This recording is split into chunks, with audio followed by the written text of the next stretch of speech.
engaging in a secret mission against the United States. This information comes from high-ranking Chinese Communist Party whistleblowers that are still inside China. Those whistleblowers are in constant contact with the new federal state of China, the group aimed at taking down and ultimately replacing the CCP in China. With details of this explosive new intelligence coming out of China, details you'll see only here on Stinchfield, Nicole Tsai from the new federal state of China is with us. Nicole, welcome to the program. And it's just coincidence tonight, Nicole, that Peter Navarro is actually an ambassador of the new federal state of China. And of course, Steve Bannon, one of its founders, Nicole. Well, I'm very sorry to hear about Mr. Peter Navarro's situation. He's a very good friend of NFSC, and he's a great supporter of our movement to take down the Chinese Communist Party. And we pray for his freedom and we pray for his justice. Yeah. So tell me, moving on to this breaking news you tipped me off to. Kim Jong-un is supposed to go to Russia about this arms deal. Well, now we're learning China is sending diplomats to North Korea first. What's going on here? Well, remember, Kim Jong-un has been staying at home for more than 4 years, and this is his very first international trip. He's going to meet with Putin, and he's actually going to iron out some details about secret plan that has been put together by the members of the new axis of evil, that is China, Russia, and North Korea. So this secret plan has three purposes. One is to help relieve Russia's predicament in the Ukrainian war. Two is to provide countermeasures against U.S., NATO, Japan, and South Korea. And three, to prepare the war readiness for CCP to attack Taiwan. So according to our exclusive intel from our China sources, people who are risking their life to give us this, important intel, that is under this secret plan, Russia is going to provide food, oil, technology to North Korea and send military experts to North Korea to help them set up military factory and nuclear facilities for North Korea to produce rockets, missiles, satellites, and even bioweapons. And CCP, Xi Jinping, is also going to provide technology and important materials that are needed by North Korea to produce combat zones that includes steel, aluminum alloy, gunpowder, chips, and other necessary materials. Nicole, and who has come up with this plan? Is this Xi Jinping that has orchestrated this? Great question. You're absolutely right. This plan was initiated by Xi Jinping, and the first delegation that was led by the CCP's Minister of National Defense, Li Shangfu. He's currently under the U.S. sanction. So it's China who initiated this plan. And so they already sent special envoys to North Korea to, discuss about this, but before Kim Jong-un's upcoming trip to Russia. So this is a secret plan. And we know that in return, North Korea is going to send anywhere between 300,000 to 500,000 soldiers to Russia. And so what is China going to get from this deal? Well, Russia has promised to Xi Jinping that they're going to give up that entire island. Has a funny name. It's called the Bolshoi-Yursky Island that was under dispute since 2004. And Russia promised that it will give the entire island to CCP and also promised to, lease Siberia to China for a period of anywhere between 10 to 100 years. So we're clearly seeing a formation of the new axis of evil right under our nose. All right, so let me just review this. We've got Russia that's going to send military experts to North Korea to help them build all kinds of military equipment, rockets, you name it, weapons, all of these things. In return, North Korea is going to send soldiers, 100,000, 300,000 soldiers? 300,000 to 500,000 soldiers. And the first deployment will be about 20,000 soldiers in the name of Logistic Corps. And this would be what? Would those soldiers, North Korean soldiers, go into Ukraine to help mop that conflict up?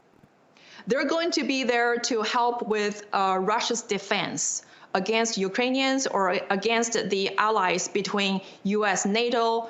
And so this is they're increasing their military might against the U.S. and the entire NATO. All right. Well, this is such a sign of aggression that if this is true and your whistleblowers are correct on this, this is moving us closer and closer towards World War III. We don't have a leader in our White House right now to handle a World War III. Joe Biden has no capability of handling a threat like this with North Korea moving troops into Russia and helping, and Xi Jinping now taking over more territory, moving into Siberia and this island. All of this, to me, says America, who's been the strongest body on earth, is losing control and losing grip. And that new axis of evil is taking that control away, Nicole. Absolutely.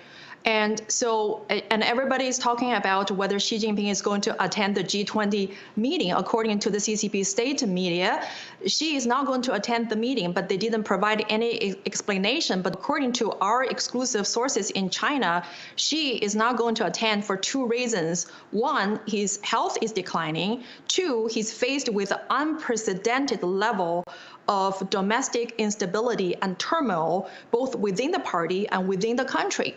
But Biden, and we have already saw the media report saying Biden was very disappointed, but he says he's going to get to meet with Xi. How so? From our intel sources, that there's a group of people described by CCP as their old good friends, and these people are working actively behind the scene trying to make the meeting happen between Xi and Biden. And so what we have learned from this behind-the-scene activities that Xi made three offers for this meeting to happen at G20. One is U.S. must lift all the sanctions placed against China, and two is that U.S. should obey on the Taiwan issue the 1992 consensus. This is a political term coined by the CCP on the One China policy. So under this political term, One China policy is CCP's own interpretation. That is, there's only one China. That China includes Taiwan and is the sole legitimate representation of people in Taiwan and in China. And three, Xi Jinping wants to know U.S. response to the CCP's imminent attack on Taiwan. And Xi has also made three offers to Joe Biden. One is that she is going to meet with Joe Biden at G20, have a sit-down dinner. And two, she offered to mediate the Russian-Ukrainian war to a peaceful resolution. And three, she wants to help Joe Biden's 2024 presidential bid a successful one. Stunning stuff. If I had any say in it, I would tell Xi Jinping to go jump in a lake. And that would be a nice way of saying it. You don't get any of those things. And I would make demands that he stop stealing American intellectual property. I'd make demands he stops selling U.S. Treasury bonds. I'd make demands that he stops funding our enemies and enabling them by buying all kinds of things from countries like Russia and North Korea. I would make all kinds of demands that he get out of American companies and stop spying on us. But we know none of that's going to happen. So, but Joe Biden will go over there. They'll yuck it up, and I'm sure they'll have a big meal and then declare it a great success as China continues to go on the march. Nicole Tsai, yes, go ahead. So I just want to add that these initiatives were taken by the U.S. side. They're working actively behind the scene trying to make the meeting happen. And if all these three conditions and offers were met, she is going to meet with Joe Biden and tell Joe Biden in the face, point blank, that he's going to take over Taiwan. And so according to our sources, the U.S. is planning to lift the Shangfu, who is the minister of the CCP's national defense. He was placed under sanction by Trump in 2018 for purchasing Russian arms, and U.S. is also considering lifting other sanctions on the CCP. So I certainly hope this bombshell reporting will change the course of action, and I certainly do hope the president will say no to these offers. Let's spread this far and wide.